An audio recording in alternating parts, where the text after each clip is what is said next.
TriCombs.com studios in Southern California. It's time for your Morning Buzz. We bring you late-breaking news that keeps you up to date with what's happening in the cannabis industry.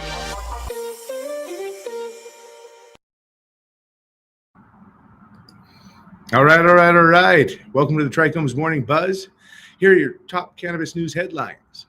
First up, FDA issues first warning letters targeting Delta-8 THC products it says are being illegally marketed. Next is momentum builds in Senate for a major cannabis bill. We'll get to which one that is. And last up, we've got a couple state updates, 3 of them, as a matter of fact. We're going to be talking about Missouri and how the House committee approves joint resolution to put marijuana legalization on the ballot.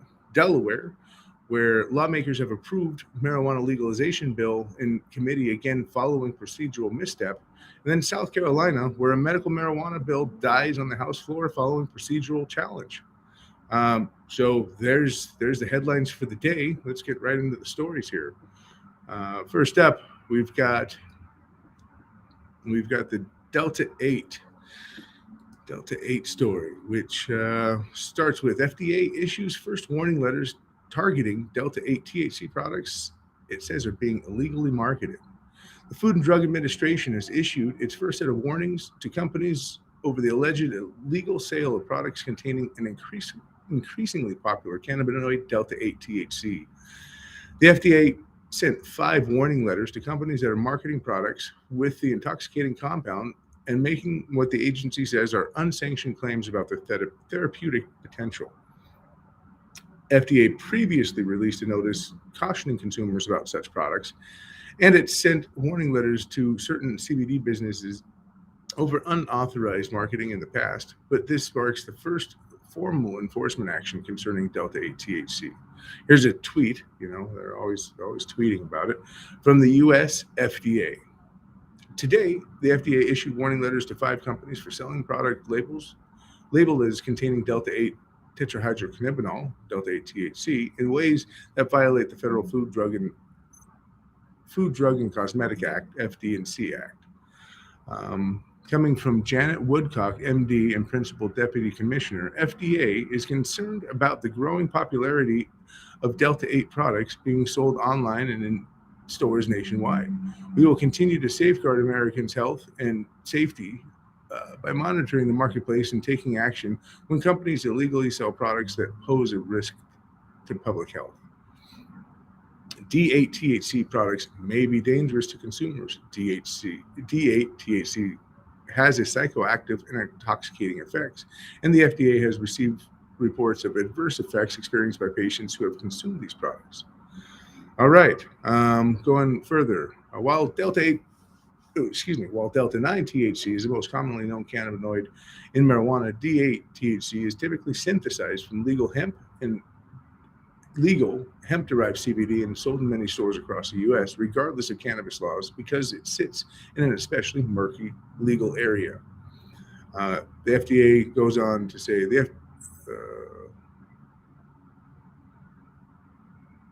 these products often include claims that they treat, alleviate the side effects related to a wide variety of diseases, medical disorders such as cancer, multiple sclerosis, chronic pain, nausea, and anxiety.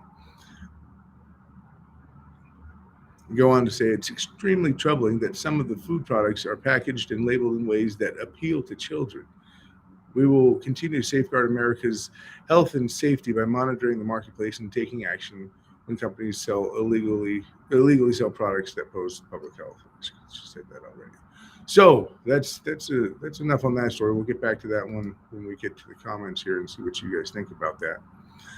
Next up is the title, Momentum Builds in Senate for Major Cannabis Bill. And this one actually comes from The Hill today. And why I brought it out is because they were citing a couple things where senators on both sides of the aisle are throwing support behind a proposal to tuck key marijuana banking legislation into a larger package aimed at boosting U.S. competitiveness, increasing the odds that a significant cannabis bill gets through the upper chamber this year. Senator Pat Murray from Washington, the number 3 Senate Democrat, is leading a push to pass the Safe Banking Act, which would enable cannabis firms to use safe banking services as part of the sweeping package lawmakers are hashing out in both chambers that is intended to bolster the country's supply chains and manufacturing. While the cannabis measure was not included in the bipartisan U.S. Innovations and Competition Act that passed the Senate, the legislation was featured in the House's version of the bill known as the Competes Act that passed in February. Murray says she is fighting every which way to get the cannabis legalization included in the final bill. She noted that federal law currently forces weed dispensaries to use cash, making them prime targets for robberies. Goes on to be quoted as, "This is cash-only business right now. It's dangerous for the employees." Murray, a member of the Senate Conference Committee heading negotiations for the final version of the bill, told The Hill, "It's dangerous for patrons and it can be fixed." Let's see.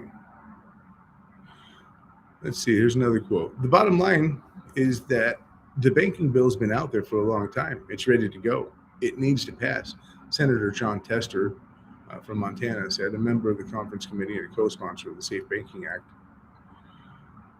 Senator Steve Daines, one of 9 Republican co-sponsors of the bill, told The Hill that he thinks other Republicans could get behind it.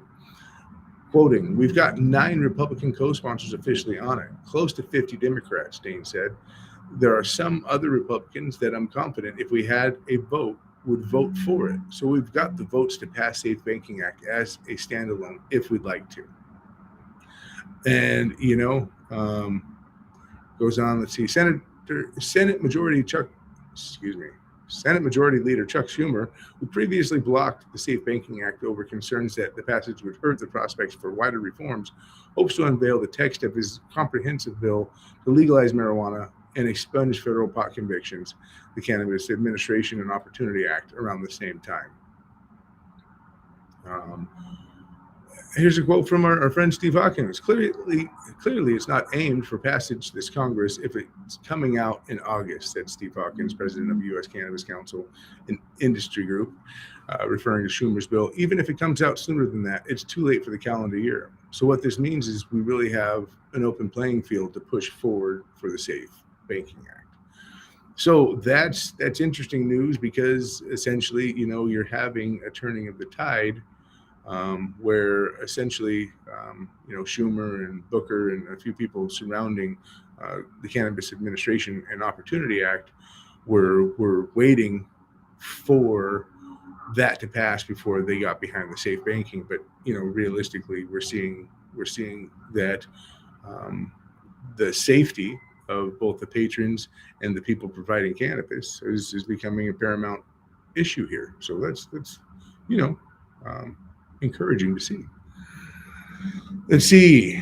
Last up, we've got these states to go over, and the titles go as follows. Missouri, House Committee approves joint resolution to put marijuana legalization on the ballot. And to delve into that just real quick, let's see here.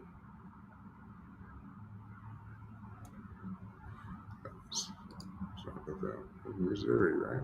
Yeah. All right. Missouri marijuana activists say they've exceeded signature requirements for legalization ballot measures as prospects for separate reform bills dwindle.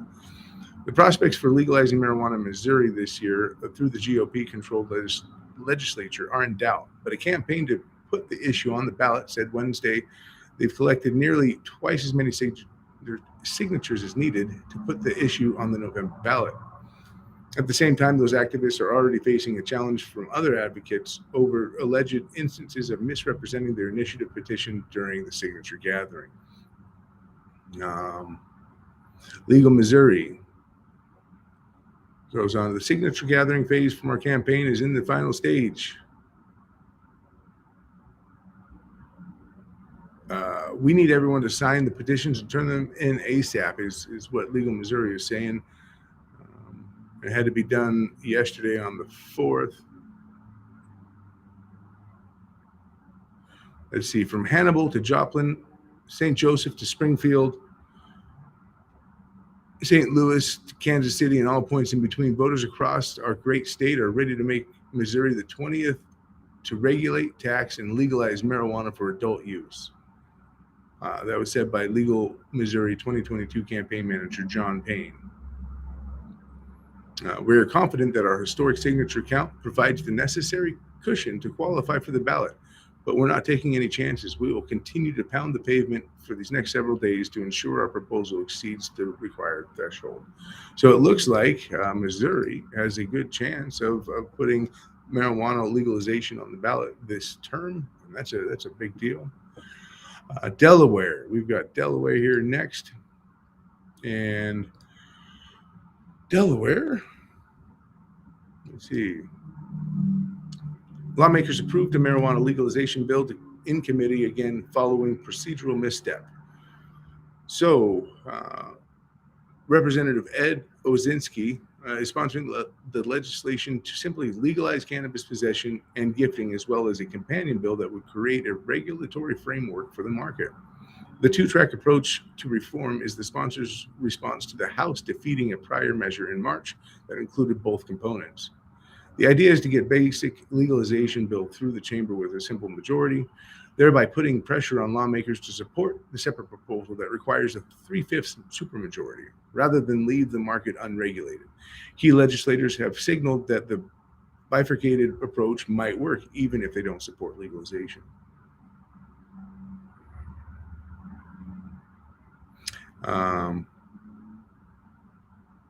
Several pro-legalization activists testified in favor of the reform proposal, while representatives of the administration, Governor John Carney, and the Medical Society of Delaware spoke in opposition. So that's who you need to talk to, Governor John Carney and the Medical Society of Delaware, who spoke in opposition. Meanwhile, the House of Revenue and Finance Committee passed the separate marijuana regulation bill last month and sent it to the Appropriations Committee for consideration before it potentially moves to the floor. Hearing in that panel has not been yet scheduled. So that is your Delaware update. And that brings us to the final. I believe we're going to be talking about South Carolina. For some reason, I'm refreshing here.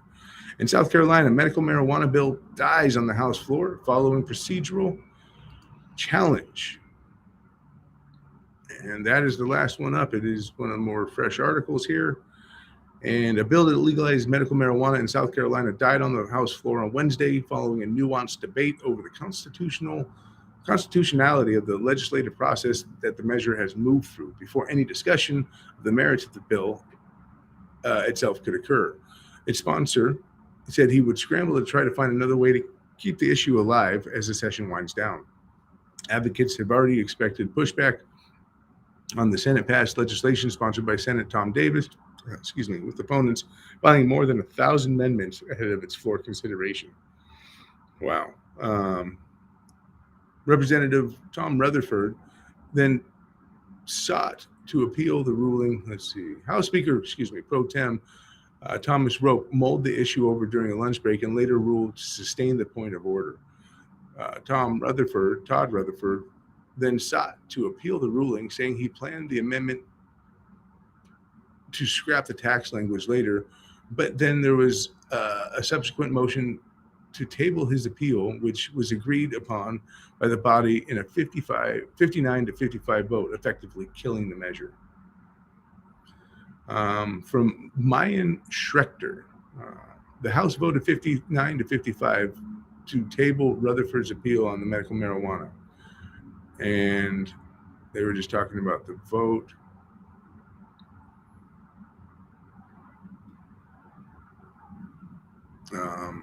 Todd goes on to say, "We suffered a setback procedurally in the House today," he said. "I can't cry about it. I can't pout about it. I can't come back and lash out and try to hurt other people's bills. That's not productive. I just need to find out a way to get this thing on merits up and down the House, and that's what I'm going to be working on." There we go. They just need to find out another vehicle. We still have 4 days left in the session, 4 days left in the session. Lots of bills on the calendar, some involving pharmacies and medical affairs. And so I think there's an opportunity, and I'll explore it. So while South Carolina seems to be a little dead in the water, there seems to be some hope for it. Maybe this is political pandering, but that's for us to discuss and to go from there. So those were your headlines. Getting over to the comments, opening up the Trichomes app as well.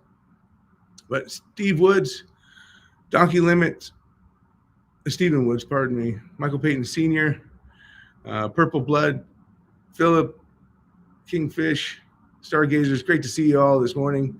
And it's an interesting one because D8, has been on the rise for a while.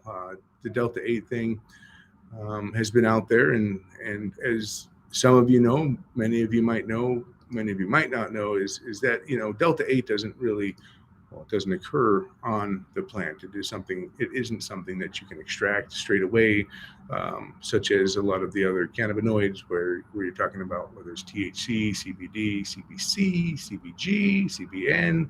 A lot of those cannabinoids are available, and they're made by the plant, whether you're talking about high CBD hemp, or if you're talking about certain THC strains and that kind of stuff, that they have these cannabinoids that occur naturally in nature. And really, one of the things about D8 is that basically it's been seen as a workaround for the hemp market, where people who are producing it are saying it's been done legally under the Farm Bill Act, based upon it being derived of hemp-related products that ultimately had under a 0.3 Delta-9 THC level, of which technically at this point they're going to be right on that. One of the problems I see, and just again, here's my opinion, is that a lot of these companies right now, on the CBD side and on the D8 side, they're being caught for not testing their products and or putting out products that are, well, less than responsible to be putting out for public consumption. And I think that's one of the bigger problems is that right there is how people are converting CBD into D8 or however the conversions are happening and synthesizing this product, and also the levels being reported, pesticides, all the different kinds of things that come with that, and working within a product in a realm of which is not regulated, where people can say pretty much anything they want about it. It seems to me that would be one of the bigger concerns, because essentially D8 is something that people are, finding some solace in. I'm someone who's taken a couple of D8 gummies. I really didn't see a huge effect with it. But again, I like certificates of analysis or COAs that come with it, and companies I can trust that I know are putting what they say in to the product. And so, hey, before I move on here real quick, I just wanted to say, again, thanks for everybody who's out there and has joined us. It's been fun over the last couple of days talking with everybody and doing that kind of stuff. Make sure that you hit that like button, share, and subscribe to help everybody else, that looking for a conversation here about cannabis and trying to figure out, what the next move is, whether it's in their state or whether it's on a national level, or what the headlines are, because we've got great discussions going on, and the only thing that could make this discussion better is more people joining it, more points of view. So definitely, please hit that like and share button, like and subscribe. That really helps us out. But I definitely want to throw a shout out real quick to those over there in the Trichomes app. We've got Chels Marie 2006, Jason Kitamura, and Manny 23 that have been joining us from the app. I want to say thanks and throw a shout out for joining on the app. And for those who are saying, what's the app? Well, we've got a Trichomes community app. It's available both for iPhone and Android. Right below is something you'll see for the Trichomes invite link. And technically, we're still in our invite-only beta. which means that you do need a link to get onto the app, of which, hey, if you're here and you're part of this conversation, you're invited, and we'd really like to see you on the app. So thanks for that. And yeah, back to the chat here. I'm going to get that off. I'll leave that up for people who want to see it, and I'll refer back to it a little bit more. Yeah. All right. So I'm starting to see a little bit about the D8 here.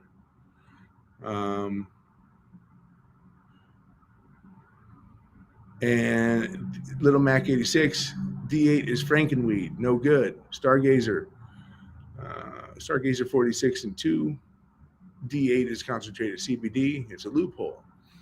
Yes, D8 is, I would say, synthesized CBD. It's a combination of heat and pressure, and there's sometimes, depending upon who's doing the synthesizing, there's definite chemicals and scrubbing agents that are put in there to help convert the CBD to D8. But it definitely is a conversion from CBD. You're right on that. And it is a loophole. Right now, it is a loophole. The problem with loopholes, even though there's some good actors that exploit them, and hey, loopholes is how cannabis got to where it is in California and that kind of thing, is that within those loopholes and those gray areas, you have people who are bad actors. You have people who take advantage of this in a way that it's only for money and not for public safety or health. And realistically, unfortunately, a lot of time in the illicit market, you will see things just jump off because there's no distribution restrictions or that type of thing. You'll just see things hit markets and gain in popularity based upon the availability in markets where it's not normally available, meaning cannabis in general. So that's one of the big things with this, is the overabundance of untested, unregulated products, of which, again, you're talking about it's synthesized, it's concentrated, it's something that's made, and really there's a lot of people out there practicing unsafe habits, and what gets through to the final product, that's left to be seen. Because again, when you're talking about D8 and hemp, there isn't a lot of oversight with the testing yet. There's more coming. The Hemp Bill Act, the Farm Act, has helped with that, but yeah, it's not that great. Let's see. Kingfish Phil, I wish Congress and Senate would get it together on legalization. Nothing but runarounds. It seemed like that. It seemed like recently we've seen a lot of political pandering. We've seen a lot of what's best for our side type thing, and really, hopefully with the article that we went over today and how we were talking about the people that are moving, it's something that other politicians are beginning to see a way to get through on this and push the issues regardless of other people's agendas. So we'll see how that goes. Little Mac 86, back to D8. D8 is cooked with chemicals. I didn't like eating it or smoking it. Didn't do much good or feel good. And I know we've talked about it before, and you're using for medical purposes.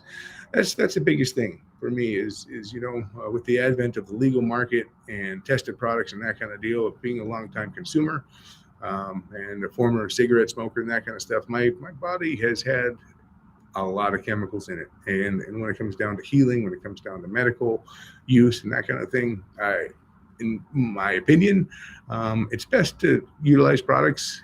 If you have it within your ability, utilize products that are clean and pesticide free and don't have chemicals in them that are going to test your body in different ways as you're trying to heal it. So I'm not saying one way or another that D8 is good or bad. It's the research there is lacking still. I know of a couple companies in California that produce D8 in a way that is much. It's a lot of R&D, and they do it without the chemicals, and they call it a decaffeinated THC, right? So one of the founders over there just basically says it's THC without the paranoia or the anxiety surrounding it. And, hey, if that's really what a clean D8 product looks like, well then I don't have a problem with it. It's more so in the process and making sure that consumption, people that are consuming it for purposes both medical and recreational are safe whilst consuming it. But again, Little Mac, your point is that it's cooked with chemicals by and large, and it's people who are doing it in unsafe ways, and residual chemicals being left in there are not safe for the consumer.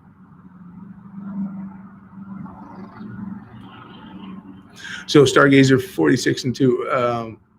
My buddy had some D8 the other day. I only dabbed the real, but the D8 had a real medicine-y taste to it. I wasn't impressed. There we go. Mike Hendrick, there are more companies selling D9 gummies by just making them bigger. I think the math works to be around 10 milligrams of D9 can be in 5 or 6 grams of gummies, so it can be in compliance with the Farm Bill.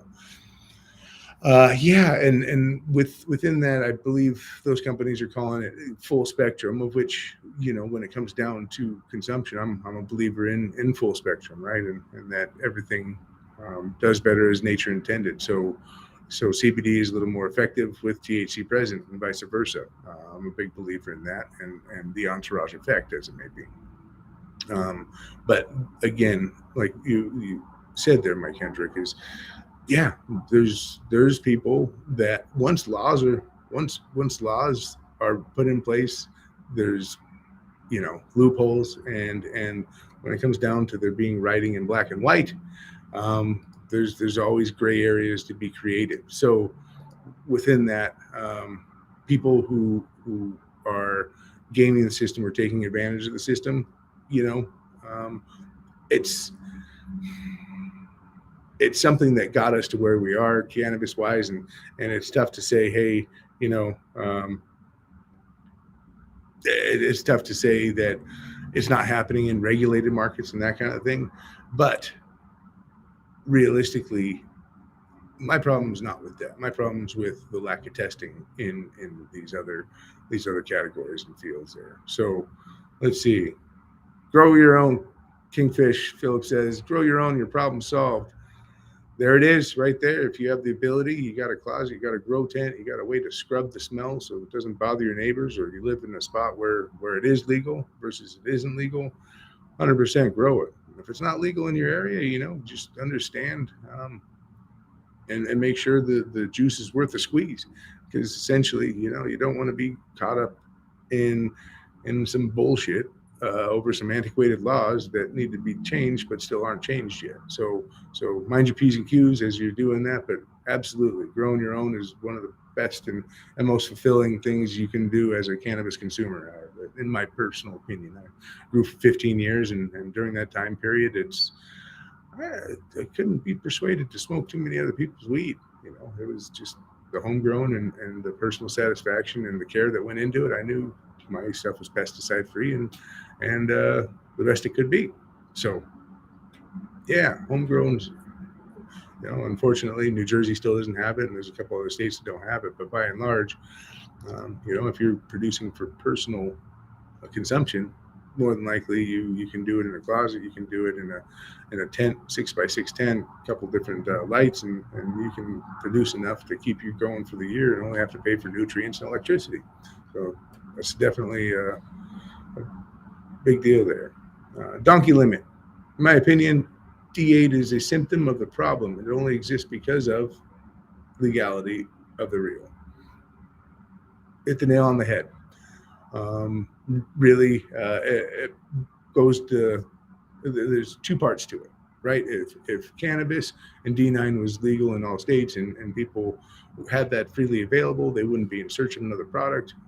Plus, there was the whole debauchery surrounding the CBD boom, right? And when I say CBD boom, I'm not sure how many people have participated in it or on the sourcing side or work within cannabis, but let's call it 5-6 years ago, when the Farm Bill Act was just about to get underway and people were looking at it, there was all of a sudden this huge boom of CBD being grown, Colorado, Oregon, doing that kind of stuff, in all these different states.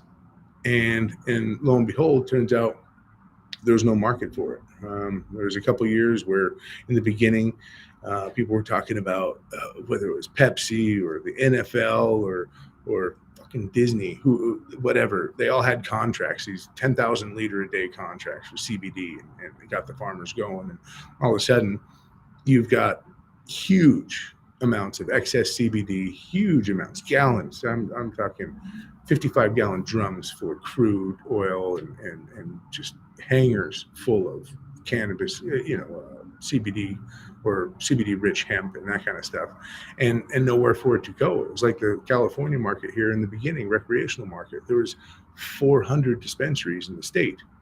Well, for 40 million people, the math just doesn't equate. How are they all going to fit in line, first of all? And that's where the illicit market reigned in California. But going back to the D8 aspect of it, is you have all these hemp farmers, you have all these people who invested millions in the CBD game, and then there's nowhere for it to go. CBD has been price driven down as a commodity for the last 4 or 5 years, as to where I can go up and get some of the world premier CBD from Oregon. It's a little hot demeanor, meaning it's 4 or 5% or whatnot, but it can be remediated out, all that kind of stuff for $5 a pound. $5 a pound. And it's absolutely ridiculous. But it boils down to the fact of supply and demand. And there was an oversupply of CBD for quite a while. And what that turns into is innovation. And some of that innovation had people turning the CBD into D8 because it turned it from a non-psychoactive compound into a psychoactive compound. And it met some of the demands of markets of which people couldn't get D9. And just like you said up there, Donkey Limit, it's because people didn't have access to D9 and because of an saturated market within the CBD market. So that's a great point.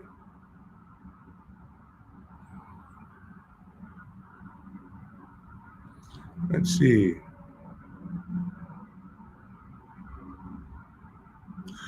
Gardens of the Grove has a question. When federal legalization comes, will I be able to grow more than currently allowed 4 plants in Virginia? Well, when federal legalization comes, more than likely, the bill will come attached with a states' rights attachment to it, meaning that any of the states have opted in, can opt in, and they have their own states' governments. But realistically, the bill will still allow for an opt-out for different states and that kind of thing. So within that, I do believe when federal legalization happens or decriminalization happens, based upon the states' rights and the ability for the states to govern themselves, more than likely you will be looking at the same laws there in Virginia. In my opinion, in my guesstimate, I don't foresee plant limits on a state-by-state level being played into on the federal level. The thing that I see happening on plant counts is mandatory minimum sentences being abolished or gone away with, just because, to date they still have a rule on the record where 10,000 plus plants is life in prison, right? And so you've got a whole bunch of people operating in these legal states where they're technically technically they're federal law by having over a certain amount of plants, first of all, but really everyone could be up for life sentences based upon this 10,000 plus rule. So that's the tough part. Let's see here. Cannabis Global Network, Alabama in the house. Good to have you in. Good to see you. Thanks for joining. Little Mac 86. I know there are no plant count policies in Michigan. Let's put it that way. LOL. Nice. Right now, again, it's on the states' right issue. Really, you'd rather have them address it right now, because when it comes down to laws and that kind of stuff, these loopholes are being created. And if they don't put in a home grow set of legislation or laws or that kind of thing, well, then essentially the other laws apply still. So if there isn't a governance allowing for home grow, well, then more than likely whatever laws prohibiting it are still in effect, and that's the problem. So Mike Hendrick, there's no federal prohibition on alcohol. There are still plenty of areas where selling and buying alcohol is still illegal. So don't expect federal legalization of cannabis to open up any local markets. That's a great thing to bring up, Mike. We've talked about it before. Is just because alcohol is legal in all 50 states or federally legal doesn't mean that, well, essentially you still have plenty of counties in Texas that are dry, and you have state import export things surrounding different types of alcohol, and there's a lot of legislation, a lot of rules that still pertain to alcohol, which it's not just a free trade, and really states' rights have to go with it for everything ranging from public safety measures such as DUI levels, whether you're talking about intoxication levels of a 0.008 here or whatever it may be in the different other states. You have different governances on the state level as to what is acceptable level of intoxication versus, in different states, it's governed by the state still, like OLCC up in Oregon, and you have to buy it through liquor, through just liquor stores that are state controlled. And then you've got different states as to where I know there's certain days you can't buy it on Sunday, and then there's certain counties where you can't buy it at all, and that right there is going to be some foreshadowing for the cannabis community on what is going to be accepted and allowed and that kind of thing. The states' rights issue is something that will be written into the decriminalization or legalization of cannabis. I'm pretty darn sure of it. And the precedent is alcohol. So great point there, Mike.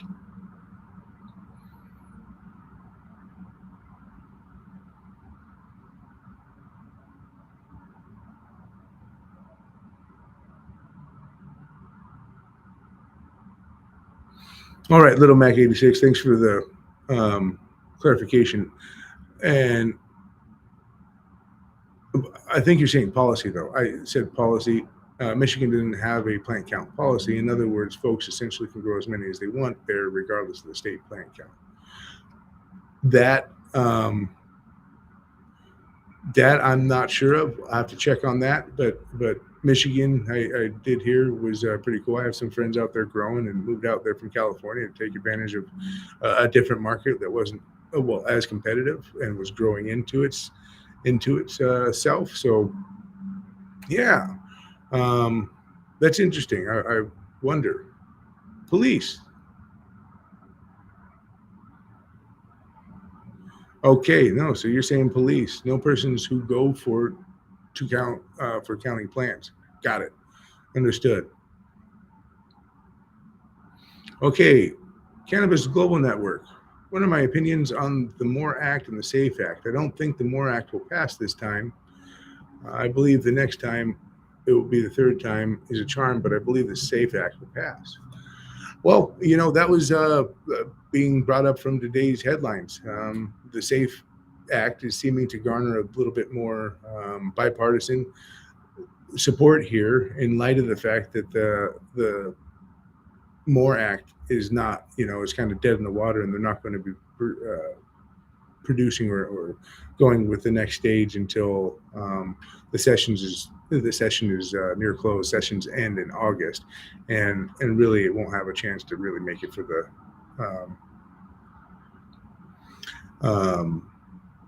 the vote by then in a real way. So right now, I think there's certain politicians out there that are seeing that the MORE Act is kind of dead on arrival here for this year, and ultimately the perils of both the people, the purveyors, the retail owners, and the shop owners, and then the patrons of those shops are being put into peril, being put into harm's way based upon the fact that everyone knows these are cash businesses.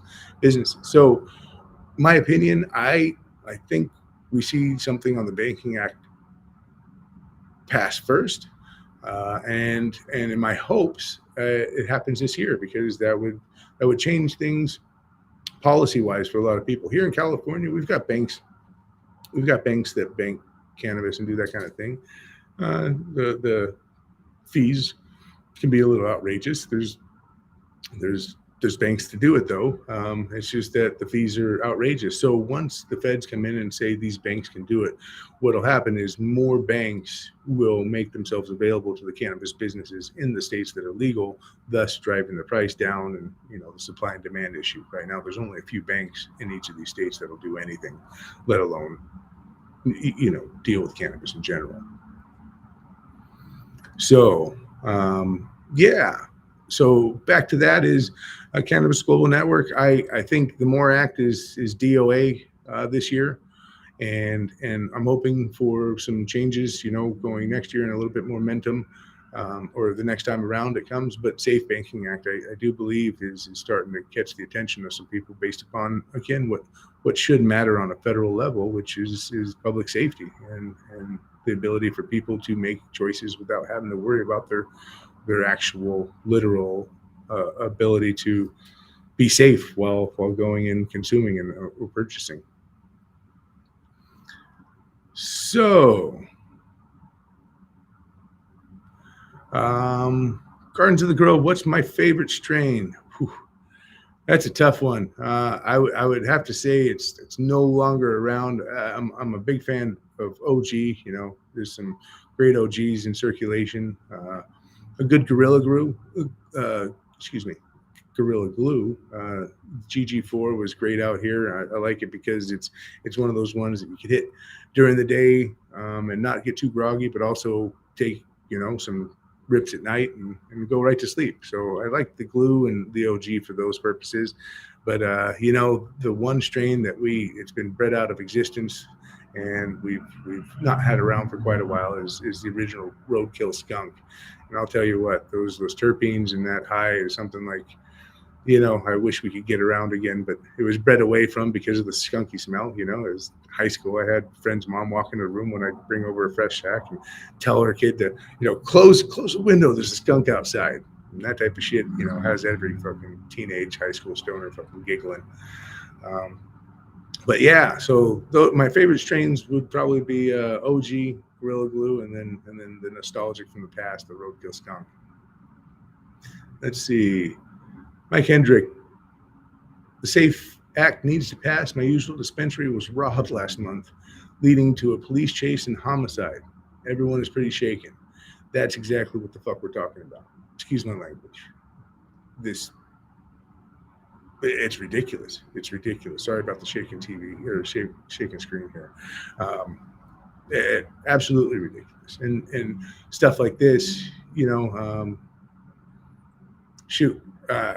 it has to be brought up to the people, and things like this have to be brought in front of the Senate.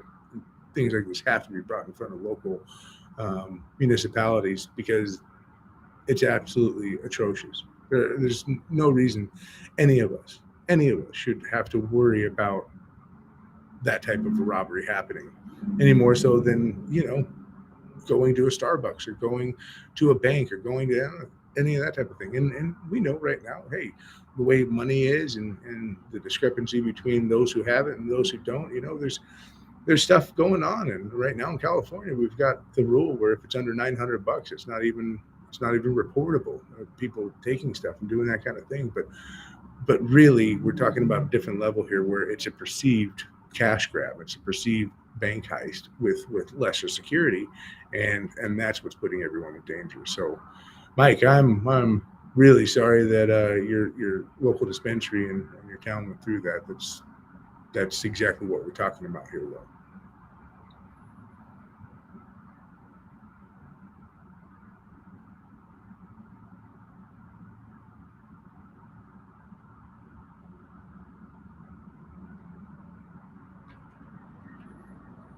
Let's see. Cannabis Global Network.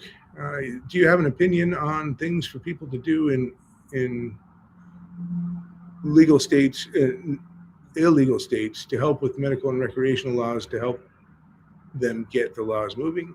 Or do you think corporate funds will affect the law? Corporate funds will always affect the law, especially when people do something to get them going. But we've discussed it here on the channel a couple different times. When it boils down to a process on getting things going, it really has seen that that the precedent has been set that people that need to be persuaded are often persuaded by stories of the medical that carry medical power, that have medical needs and quality of life to them. So in the states, in most of the states that are now recreational, medical came first. My opinion, I guess my suggestion for those people who are trying to make things happen on a local level with the local municipalities is yes, gather the signatures, talk to the people, local people, go to those in need, and work with your local. One of the ways I got in around here medically was I worked with the Orange County Spinal Cord Injury and Networking Group, and I worked with the Desert AIDS Project, and I worked with a couple of different cancer groups, and went to UCLA Medical Center and found people, that needed medicine, and worked with them and worked with their prescriptions and worked on a local level. And there was lots of hours to go into these city campaigns and getting people to overturn this stuff. So where do you start? You start locally. You start with the people that are tangible, and you put them in front of the people who are the ones that can help change the votes. And so realistically, the starting point for those in the holdout states or holdout areas is to gather your people, gather the group of which this is most important to them, and start constantly hitting the desks, hitting the phones, hitting the mail of the people who can change it locally for you. That's it. I would say go after the medical first, because that seems to be where the majority of compassion lies. It's, again, I think the latest poll has 91% of Americans believing that medical marijuana should be legalized, bar none. So that's one of those deals. Let's see here.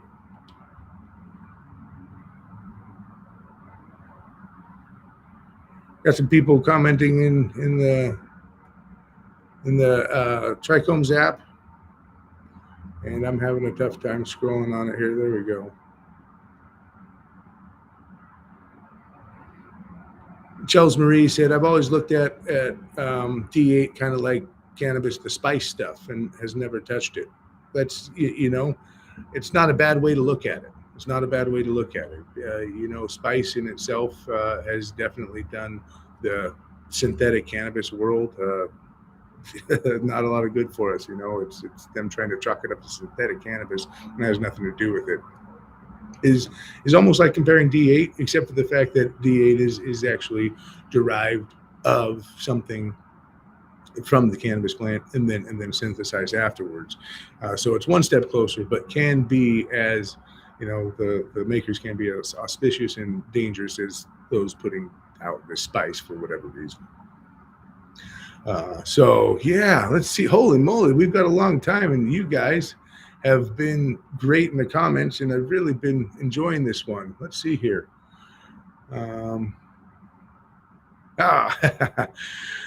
Let's see. Yeah. Oh, Little Mac 86, Slapwagon, Triple OG times Tina, Reprise Pheno. Seeds are no longer available, but for 4 years you've been cloning her. A lot of the best strains have gone around clone only for generations, and that's how I got my start on growing. Was God's gift from a few surfer friends of mine that had been growing it for 15 years. Had the Master Kush, Bubba Kush, and all the original strains like that. They're amazing. And then I got lucky on a bag seed. And you know what? I really wish I had those strains around still. But anyway, you know what? Hey, Danny Tomlin, we're not going to call you late. We're just going to call you Danny. Good to see you here. Thanks for showing up. Let's see, John Phantom.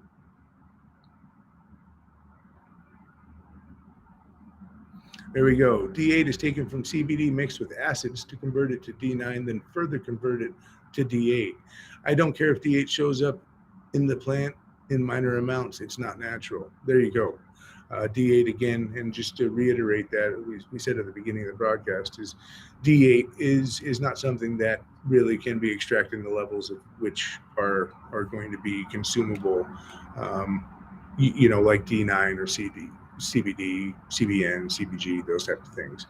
So when it boils down to it is yeah, this is a synthetically produced element.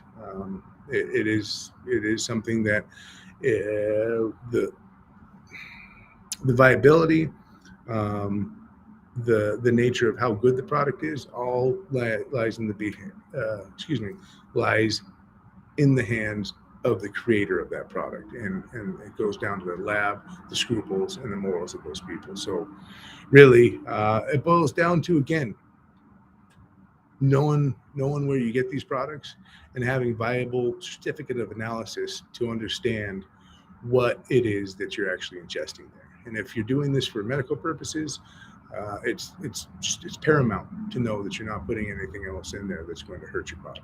So with that, I'm going to say thank you, everybody, for joining today. It was a great talk. Really enjoyed the comments.